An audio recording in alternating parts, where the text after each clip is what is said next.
बिस्मिल्लाहिर्रहमानिर्रहीम। अस्सलाम वालेकुम नाज़रीन। लाहौर में आज बड़ा तूफ़ानी मौसम है और उसके साथ बड़ी तूफ़ानी किस्म की खबरें। कुछ चीज़ें मैं शेयर कर दूं आपके साथ, लेकिन इससे पहले जो मोदी ने एक विज़िट किया है लद्दाख का, उसका ज़रा थोड़ा सा हम पोस्टमार्टम करते हैं। और पोस्टमार्टम इसलिए करते हैं कि वो करना पड़ेगा। नरेंद्र मोदी ने थोड़े दिन पहले चीन की एप्लीकेशन पे पाबंदी लगाई, लेकिन चीन का नाम नहीं लिया। इसी तरह से जो उनका आईटी मिनिस्टर है उसने भी चीन का नाम नहीं लिया। उसका ट्वीट हमने आपको दिखाया था, तो उसमें उसने जो वजूहात बयान की वो गोंगलुओं से मट्टी झाड़ी उन्होंने, और वो टिकटॉक समेत बहुत सारी एप्लीकेशंस बंद कर दी। भारत में जो नौजवान हैं उनमें बड़ा रिएक्शन है, और वो क्योंकि भारत में सबसे बड़ी एक मार्केट थी इस एप्लीकेशन की, और वहाँ के नौजवान इससे घर बैठ के पैसा कमाते थे, तो वो बड़ा रिएक्ट कर रहे हैं इस पर। लेकिन क्योंकि गोदी मीडिया है तो वो उन चीज़ों को ज़्यादा प्रमोट नहीं कर रहा। गोदी मीडिया प्रमोट किस चीज़ को कर रहा है? गोदी मीडिया ये कह रहा है, अगर आप गौर करें, कि नरेंद्र मोदी ने कमर कसी और एकदम लद्दाख में पहुंच गए मैदान जंग में, और वहां पे वो भारतीय फौजियों के साथ घुल मिल गए। उन्होंने जो है वो भारतीय फौजियों का बहुत ज़्यादा हौसला अफजाई की, और चीन की अब ऐसी तैसी होने लगी है, और चीन के खिलाफ एक बड़ा सख्त मैसेज जो है वो जवाबी ऐलान जंग का नरेंद्र मोदी ने दे दिया।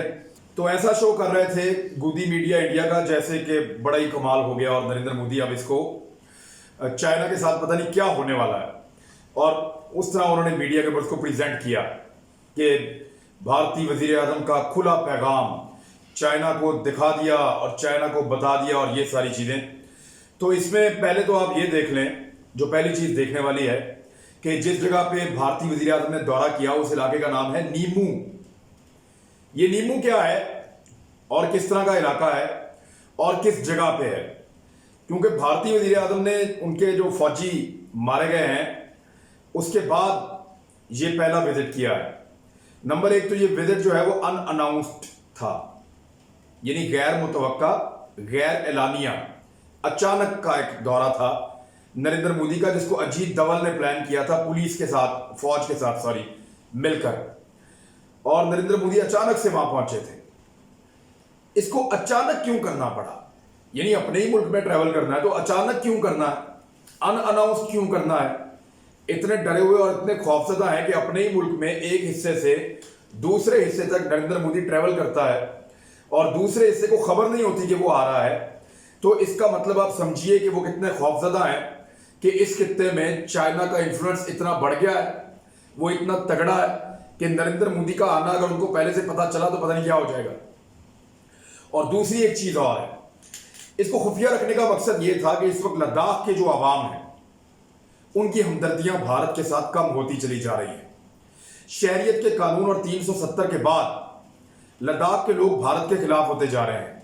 उनको पता चल गया है कि भारत वहां पे एक नई किस्म की आबादकारी करने जा रहा है हिंदुओं की, और जो वहां की लोकल आबादी है उसको अकलियत में कन्वर्ट करेगा, उनकी आबादी को कम करेगा और हिंदुओं की आबादी को ज्यादा करेगा, कब्जा करेगा इस पूरे इलाके पे अपने हिंदुत्व के नजरिए के तहत। दूसरा खतरा यह था कि नरेंद्र मोदी अगर ये अनाउंस करके आते तो मकामी लोग बहुत बड़ी तादाद में एहतजाज के लिए निकल आते और नरेंद्र मोदी के सामने अपने वो मुतालबात रखते जो वो बड़े अरसे से दोहरा रहे हैं। लेकिन अचानक दौरा था, अनअनाउंस्ड, तो ये शर्मिंदगी का मुकाम है कि आपके फौजी मारे चाइना ने और आप उस इलाके में जा रहे हैं और अचानक जा रहे हैं, अनाउंस भी नहीं कर रहे। और दूसरा, वहां जाकर आप क्या कर रहे हैं? नरेंद्र मोदी ने जिस जगह का दौरा किया उसको कहते हैं नीमू। ये नीमू का इलाका है लेह शहर के करीब, और यहाँ पे एक नेशनल पार्क है जो बड़ा मकबूल नेशनल पार्क है वहां का, लद्दाख के इलाके का। नीमू का जो इलाका है ये एक हिल स्टेशन है, यानी एक सियाहती मकाम है लद्दाख में, उसको नीमू कहते हैं, जहां पे नरेंद्र मोदी पहुंचे हैं। जिस इलाके में नरेंद्र मोदी पहुंचे हैं, जरा उधर से आप गालवान वैली का या पैंगोंग लेक का सिर्फ गूगल के ऊपर लिख के डालें कि नीमू से लेकर पैंगोंग लेक तक कितना फासला है, तो ये फासला है 253 किलोमीटर, यानी 6.25 घंटे लगते हैं कार के ऊपर अगर आप यहां से वहां जाना चाहें तो, उतना टाइम जितना आपको लाहौर से पेशावर जाने में लगता है। या चले अब आप इसको डिस्टेंस को भी देखें तो लाहौर से लेकर आप जेहलम तक का या चकवाल तक का डिस्टेंस समझ लें कि लाहौर से चकवाल तक अगर आप जाएं तो इतना फासला बनता है जहां पे नरेंद्र मोदी गया है। जिस जगह पे लड़ाई हुई है, यानी लड़ाई हुई है चकवाल में और नरेंद्र मोदी लाहौर पहुंच गए और यहां पे आगे बातचीत करके निकल लिए। तो ये इतना ज्यादा फासला रखा, नरेंद्र मोदी को इतना खौफ था कि उसकी फौज उसको प्रोटेक्ट नहीं कर सकती। पाकिस्तानी क़यादत या पाकिस्तानी हुक्मरान जब दौरा करते हैं तो सियाचिन के दौरे पे इनको अगले मोर्चों तक ले जाया जाता है। जब इनको यहां पे आजाद कश्मीर में ले जाया जाता है तो अगले मोर्चों तक ले जाया जाता है, दिखाया जाता है वो सारा इंडिया, ये वहां खड़े होकर उसके साथ स्कोप्स के साथ दूरबीनों के साथ देखते हैं। ये है पाकिस्तान का एटीट्यूड। और भारत का क्या है, अपने वजीर आजम को 250 किलोमीटर से भी दूर रखा हुआ है पैंगोंग लेक से। ये खौफ है और भारतीय फौज के ऊपर अदम एतमाद है हुकूमत का, भारतीय हुकूमत का। नरेंद्र मोदी ने अदम एतमाद कर दिया अपनी फौज पे। मुझे इस फौज पे ट्रस्ट नहीं है, मुझे दूर लेकर जाओ, मुझे वहां लाइन ऑफ एक्चुअल कंट्रोल के नजदीक ना लेकर जाना, वहां चाइनीज फौजी हैं, तो मुझे अपनी फौज पे एतबार नहीं है। एक तो अपनी फौज के ऊपर अदम एतमाद जाहिर किया भारत के वजीर आजम ने। दूसरी जानिब इसका एक जवाब, वो वाई डिंगशू एक दिफाई तज्जियाकार हैं और ये बीजिंग में होते हैं और चीन के जो जाने माने चंद लोग हैं उनमें से एक इनका नाम है। इन्होंने जो स्टेटमेंट दिया वो ये है कि पीएलए की तैयारी बड़ी हाई लेवल की है इस खित्ते में और अमेरिका भारत को सिर्फ इस्तेमाल करना चाहता है चाइना को एंगेज करने के लिए, लेकिन वो ऐसा नहीं कर पाएगा। इसके बावजूद यहां पे अगर इंडिया कुछ करता भी है तो बड़ी जंग का कोई खतरा मौजूद नहीं है। और बड़ी जंग का खतरा इसलिए मौजूद नहीं है कि पीएलए की स्ट्रेंथ बहुत ज्यादा है, उसकी ताकत बहुत ज्यादा है। इंडिया के मुकाबले में पीएलए की जो लड़ने की एबिलिटी और तैयारी और स्ट्रेंथ और हथियारों का इस्तेमाल और उनकी जो फिजिकल ट्रेनिंग है वो इतनी जबरदस्त है और उनकी स्ट्रेटेजी इतनी जबरदस्त है कि उसकी मौजूदगी में इंडिया एक बड़ी जंग पीपल्स लिबरेशन आर्मी के साथ लड़ने के लिए कभी मैदान में नहीं आएगा। ये दिफाई तज्जियाकार हैं चीन के जो कह रहे हैं। इनके साथ साथ एक और स्टेटमेंट है जो भारतीय वजीर खारजा के जो तर्जुमान हैं चीन के, उनका एक स्टेटमेंट आया, जाओ लीजान। इन्होंने अपने स्टेटमेंट में कहा है कि मुज़ाकरात के जरिए इस वक्त हालात को कंट्रोल करने की कोशिश हो रही है। इस वक्त जो सिचुएशन एक बनी हुई है इंडिया और चाइना के बीच में, लाइन ऑफ एक्चुअल कंट्रोल के दोनों तरफ, उसको कंट्रोल करने के लिए, क्योंकि चाइना तो अपने मकासद हासिल कर चुका है, अब वो चाहता है कि डिप्लोमेटिक तरीके से इंडिया को कायल करे कि आप वापस जाएं जी पीछे, ये इलाके हमारे थे, हमने वापस ले लिए, अब आप जाइए। तो मुज़ाकरात चल रहे हैं। तो वजारत खारजा के तर्जुमान चीन के ये कह रहे हैं, जाओ लीजान, कि मुज़ाकरात के जरिए बेहतरी की कोशिश हो रही है, सिचुएशन को नीचे लाने की और हालात को ठंडा करने की कोशिश हो रही है और इस तरह के इक़दाम नहीं करने चाहिए जिससे सरहदी सूरत हाल खराब हो जाए। और इसको एक पॉलिटिकल स्टंट करार दिया है चीन में मोदी की जानिब से लाइन ऑफ एक्चुअल कंट्रोल के नजदीक लगभग 250 किलोमीटर दूर आने को भी या लद्दाख में आने को यह करार दिया है चीन ने कि ये पॉलिटिकल स्टंट है और कुछ नहीं, ये सिर्फ पॉलिटिकल स्टंट है और इसके असआत इंडिया के खिलाफ होंगे। चीन को अब मौका मिल गया है कि आने वाले दिनों में अगर भारत उनके साथ कहीं पे टक्कर दे तो वो 20-50 भारतीय फौजी और मार दें। और इस दफा उनके पास ये होगा कि क्योंकि भारतीय वजीर आजम यहां पे दौरा करके गए हैं, उन्होंने अपने फौजियों का जो है वो जोश बढ़ा दिया था, उनके फौजी जोश में आ गए और उनके फौजियों ने गलती की और लड़ाई की और जवाबन हमने भारतीय फौजी फिर मार दिए। ये बड़ा बारीक नुक्ता है, लेकिन समझिए कि चीन की एक डिप्लोमेटिक कामयाबी है। नरेंद्र मोदी का लद्दाख में जाना एक पॉलिटिकल स्टंट तो हो सकता है कि हालिया कुछ इंतखाबात में या कुछ मामलात में भारतीय हुकूमत को फायदा हो जाए, बीजेपी को फायदा हो जाए, लेकिन एक बहुत बड़ा नुकसान हो रहा है। और वो नुकसान क्या है? वो नुकसान ये है कि अगर कल को दोबारा कोई झड़प होती है तो नरेंद्र मोदी का ये दौरा उस झड़प के लिए जिम्मेदार करार दिया जाएगा कि नरेंद्र मोदी ने लाइन ऑफ एक्चुअल कंट्रोल के करीब लद्दाख का दौरा किया, उसकी वजह से भारतीय फौजियों के जज्बात भड़के और भारतीय फौजियों ने चाइनीज फौजियों के साथ लड़ाई वाली कैफियत बनाई और उसके बाद दोबारा भारतीय फौजी मारे गए। लिहाजा ये इंडिया को सूट नहीं करता। दूसरी बात है कि अगर चीन के करीब जाने की कोशिश की है, लद्दाख तक ट्रेवल किया है नरेंद्र मोदी ने, तो कम से कम एक काम तो कर लेते, कम से कम चीन का नाम ही ले लेते। वहां पे पूरा भाषण निकाल के आप सुने नरेंद्र मोदी का, मैंने तो बार बार सुना है, उसमें वो अमन के अलावा कोई बात ही नहीं कर रहे। यानी सामने फौजी खड़े किए हुए हैं, उनको मार पड़ी हुई है, उनके जख्मी पड़े हुए हैं बंदे अभी भी अस्पतालों में, लेह शहर के अंदर कई जख्मी पड़े हुए हैं, उनको नरेंद्र मोदी अमन का दर्श दे रहा है। हम शांति के लिए काम करते हैं, हमें शांति लेकर आनी होगी। ये क्या चल रहा है भाई? आपके फौजी आप दफन कर रहे हैं और आप शांति लेकर आ रहे हैं। तो नरेंद्र मोदी ने वहां सिर्फ अमन की बात की, शांति की बात की। अपने फौजियों को यह नहीं कहा कि आप कोई जंग में जा रहे हैं, मुंह तोड़ जवाब देंगे, कुछ भी नहीं।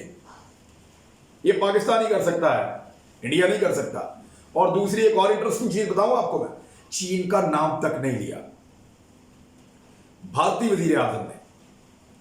लद्दाख में पहुंचकर भारत की पिटी हुई फौज से खिताब किया और वहां पे चीन का जिसने मारा उनका नाम तक नहीं लिया।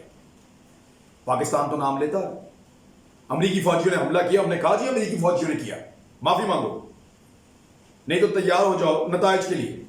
फिर हमने उनको नताइज दिखाए और उनको आखिरकार घुटने टेकने पड़े। नेटो फौजी हमने कहा, बाकी इंडियन को हम कहते हैं, दुनिया में इजराइल को हम चैलेंज करते हैं, पूरी दुनिया में जो पंगा लेता है हम उसको चैलेंज करते हैं। नरेंद्र मोदी नाम तक नहीं ले पाया। यह है भारतीय हुकूमत की कमजोरी और भारतीय रियासत की कमजोरी। अब मैं एक चीज और आपके सामने रख देता हूं। इस वक्त एक डेवलपमेंट है, चाइना ने Su-30 फाइटर जेट्स और H-6 बम्बर्स, ये जो दो किस्म के तैयारे हैं जो बम्बारमेंट करते हैं और डॉग फाइट्स के लिए भी बड़े तगड़े हैं, इनको पहुंचा दिया है लाइन ऑफ एक्चुअल कंट्रोल के नजदीक। और उसके बाद भारत ने अपना आकाश एयर डिफेंस सिस्टम उसको लाकर लद्दाख में नस्ब कर दिया है। तो जिस जंग के शुबहात हैं वो लगातार बढ़ते जा रहे हैं। मुज़ाकरात के बावजूद, डायलॉग्स के बावजूद जंग के खतरात कम होने की बजाय ज्यादा बढ़ रहे हैं, खतरनाक तरीके से बढ़ रहे हैं। और ये इस खित्ते के लिए बड़ी एक नई सिचुएशन बनने जा रही है। इधर से कुछ इंडियन अखबारात ये रिपोर्ट कर रहे हैं कि पाकिस्तान चुप नहीं बैठा हुआ। इंडियन दिफाई तज्जियाकार ये कह रहे हैं कि पाकिस्तान एक बहुत सही लेवल पे जंग की तैयारी कर रहा है इंडिया के साथ। उस वक्त जब चीन ने इंडिया को बड़े पैमाने पे एंगेज कर दिया है लद्दाख में, लाइन ऑफ एक्चुअल कंट्रोल पे चीन ने ऊपर से एंगेज कर दिया। अगर इस तरह से पाकिस्तान एंगेजमेंट बढ़ा देता है और पाकिस्तान की तैयारियां, जैसे कि भारतीय लिख रहे हैं, भारतीयों की यह असेसमेंट है कि पाकिस्तान अंदर खाते बहुत बड़े पैमाने पे तैयारी कर चुका है एक हमले की या एक लड़ाई की भारत के साथ, तो ये तो उनका खौफ बोल रहा है। पाकिस्तान की तो तैयारी हर वक्त होती है और हमारे लोग तो हर वक्त line of actual control, line of control के ऊपर खड़े होते हैं। तो इस चीज को भारत कुछ और रंग दे रहा है और वो ये सोचता है कि ये दो फ्रंट्स के ऊपर लड़ाई किसी वक्त भी शुरू हो सकती है।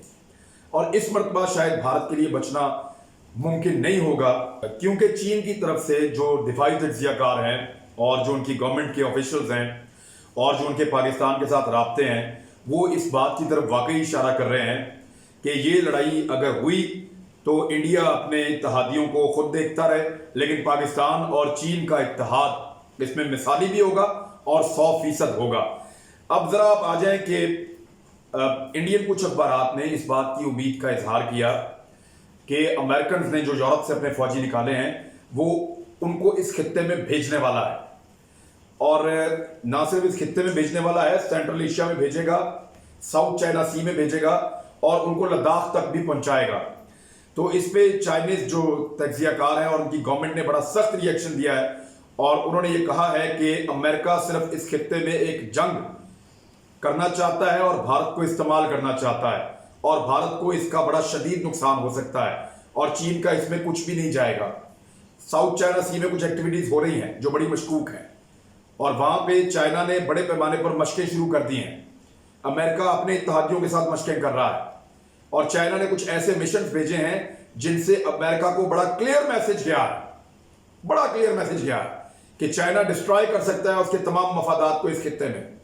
तो इस वक्त वहां पे भी एक कैफियत बनी हुई है और चाइना टल नहीं रहा। चाइना जो है वो पीछे हटने पर तैयार नहीं है। चाइना दिफाई पोजीशन लेने पर तैयार नहीं है। हर जगह पे उसने जो अपनी पोजीशन बनाई हुई है वो बड़ी स्ट्रेट फॉरवर्ड है। तो ये था नरेंद्र मोदी का दौरा, जिससे कुछ भी नहीं निकला। इससे पहले एप्लीकेशन बंद की, उससे भी कुछ नहीं निकला, और आने वाले वक्त में भी कुछ नहीं निकलने वाला। नरेंद्र मोदी मनहूस साबित होंगे भारतीय फौज के लिए लद्दाख में, ये आने वाले वक्त में साबित हो जाएगा। अब तक के लिए इतना ही। अल्लाह हाफिज।